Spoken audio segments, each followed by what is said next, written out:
Hello again. It's raining. Let's look on the bright side. Gives me a chance to test my coat that I picked up yesterday. Lovely. So about the coat, well, it definitely did something to it. It's definitely feels a lot softer and cleaner. They put some sort of coating on it. However, the reality is that the inside lining has gone in certain places, so I'm not sure whether or not it's going to work that well. But it's a nice little test now with the showers today. Here we are again, back to hat, coat done up, but I've kept my shorts. Raining at 17/18 degrees. Who'd have thought it? Quick spot of observation from the observation deck.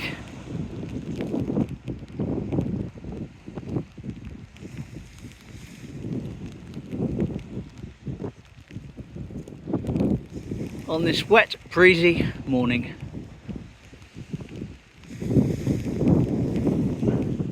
That's unusual, but it is raining.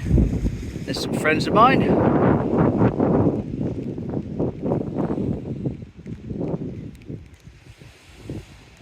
And of course, the seawall where we're going today.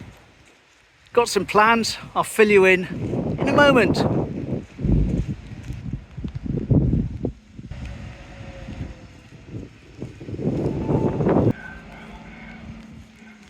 Here we go, train, lovely. The first one of the day.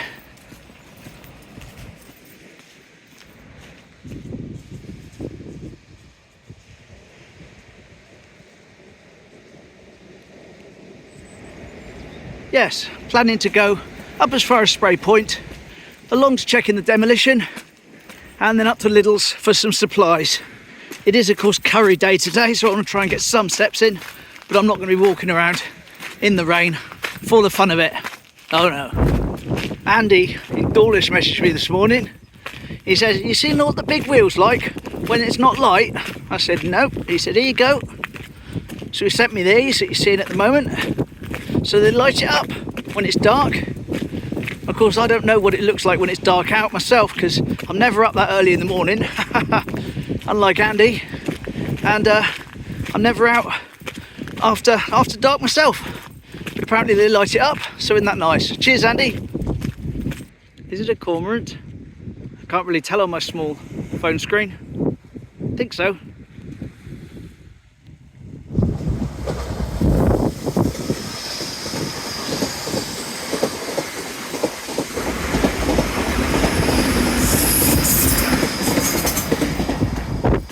And that train brings me in quite nicely to some then and nows I'm going to be doing today.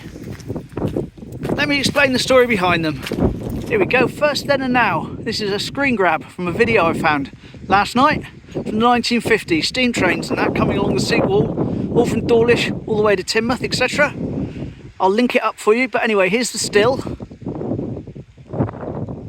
As you can see, it's pretty much here, exactly.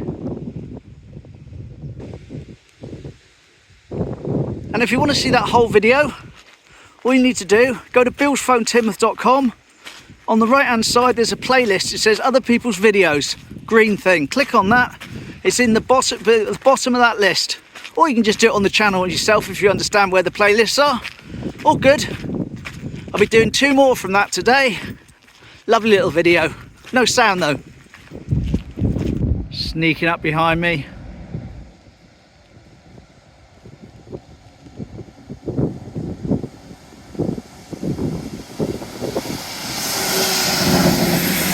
Will it be a happy train? Let's see.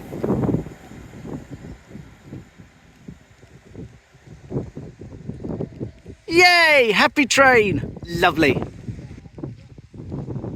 Oh, right, we're coming up on the second screen grab from the video of the steam trains in the 1950s. See a couple of people sat on one of these little seats that's built into the wall.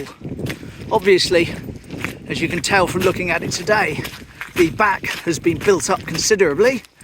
But of all my guesswork, I'm going to say this next shot is that seat there rather than one of the others, simply because of how it's sort of, the train comes past Sprey Point in the video and then that's the very next thing you see. So anyway, line him up. Here we go, shot number 2. As you can see, there's a steam train in that one. No steam train today though.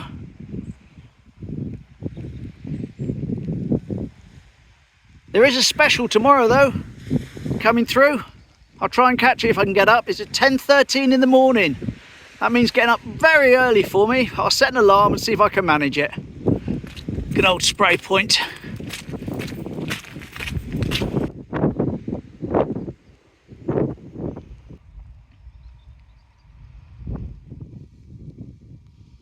When I was younger, I used to pick them, loop them round and pull them back through on themselves, and the end bit used to fly off like a little missile, like a little gun.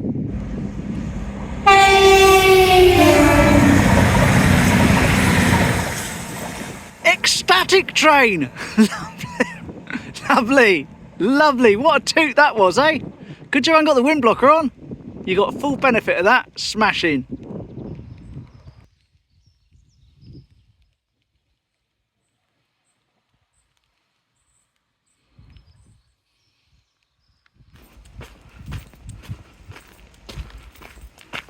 Here we go. Can't line this one up exactly because of the zoom situation, but roughly there. That bit of wall visible, and waves coming up, and a steam train. Here you go.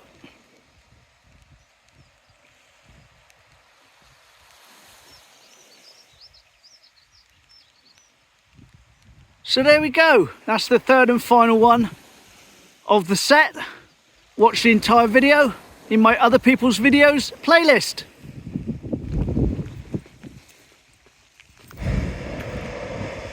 There's our red and blue, not red and blue, blue and green. What am I on about? I saw the doors.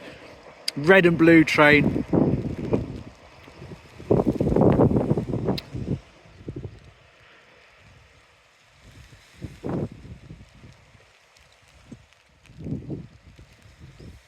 Well, I just thought I'd take a moment to tell you about what happened with the Hoover yesterday. Because as you know, good or bad, right or wrong, I'll follow up with things as best I can with you. Let you know what's happened.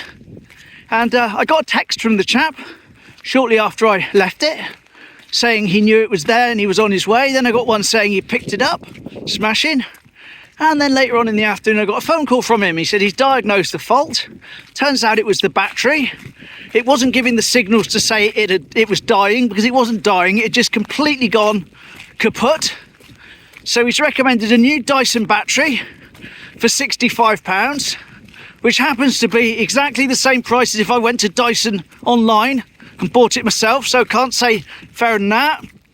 And he says he'll get one of those for me, he'll fit it, and then he'll give the whole thing a strip down and a service, and he'll charge me £25 for diagnosing the fault and the service of the Hoover. So isn't that good? So we'll have another trip to Newton next week probably, pick him up.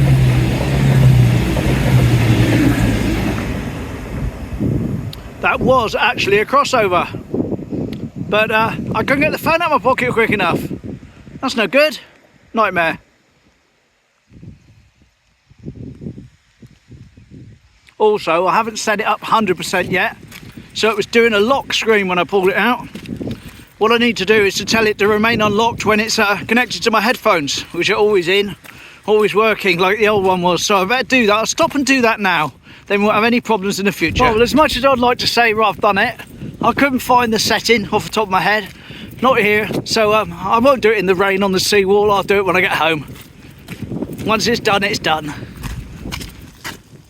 There's a crow on the wall there. Whee!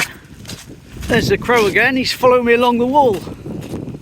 Crow is probably practicing to be a seagull. So there we go. That was indeed the seawall. As I say now, keeping it short and sweet today.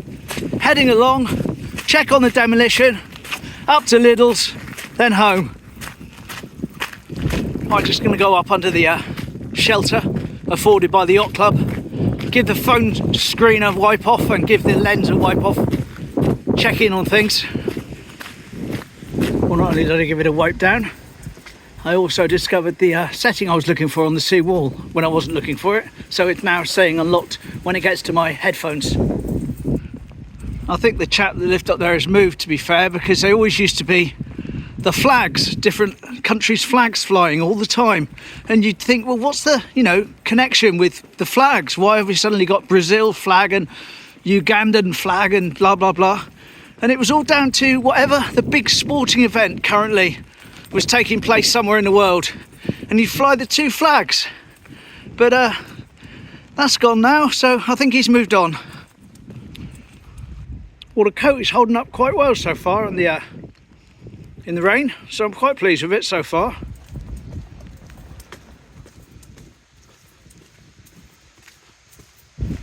Look at this, got a little bit of beach. Shame it's not got the weather for anyone to use it, but well, it's still very, very low, isn't it? Incredibly low. But better to have a little bit of beach than no beach whatsoever. Got my diabetic blood test tomorrow as well in the afternoon, so that won't affect any videos or anything, but I haven't had a single biscuit or a single snack other than above proper real actual food for a week now. I'll have my curry tonight, lovely, and I probably won't eat again until I have my blood test.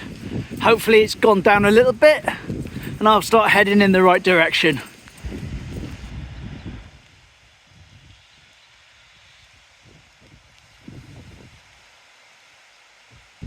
And here in all its glory is our new robotic falcon. Yeah, that sounds ridiculous, I know. But he sits there. Occasionally he moves, I don't know if he's on at the moment or not. But he just sort of roos his head to side and flaps the wings a little bit.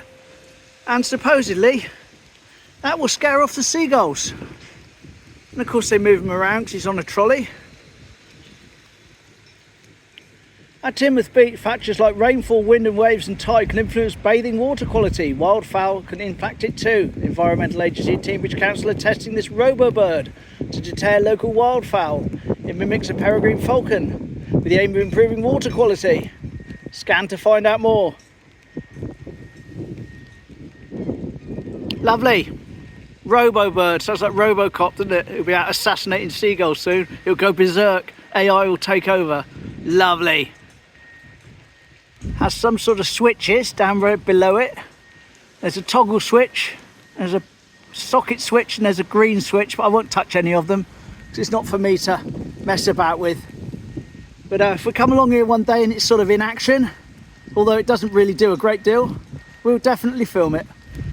And we've got some more of those girders being put into place at the demolition site for the new toilets.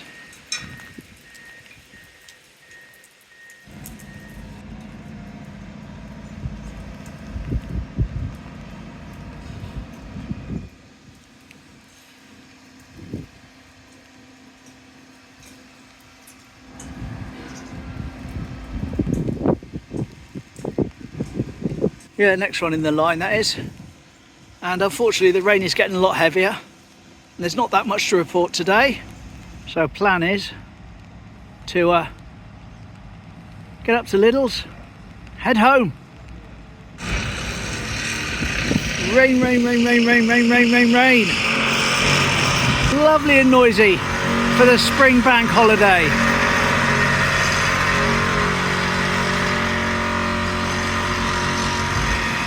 Well, even if the coat was fully waterproof, I'd still be a wet one today.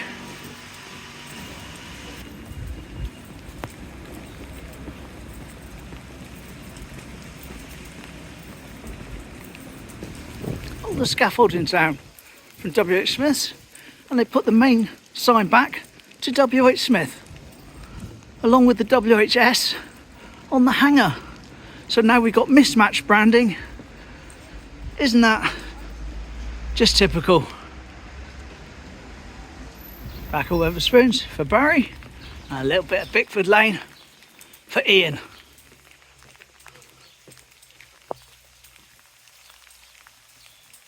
Although you can't really see it, rain is getting heavier and heavier by the minute. So what it's going to be like when I come out of Lidls, I don't know. But anyway, I'll see you the other side of Lidls. Right, well it really is coming down now. And so much so, I'm going to do my sign off here under the shelter at Lidls rather than try and do it on the bridge like I normally do, because I'm just gonna get too wet. So anyway, thanks for watching. At least I got out. Coat's held up okay. Give you a full thing tomorrow on it. Take care. Cheers. Bye.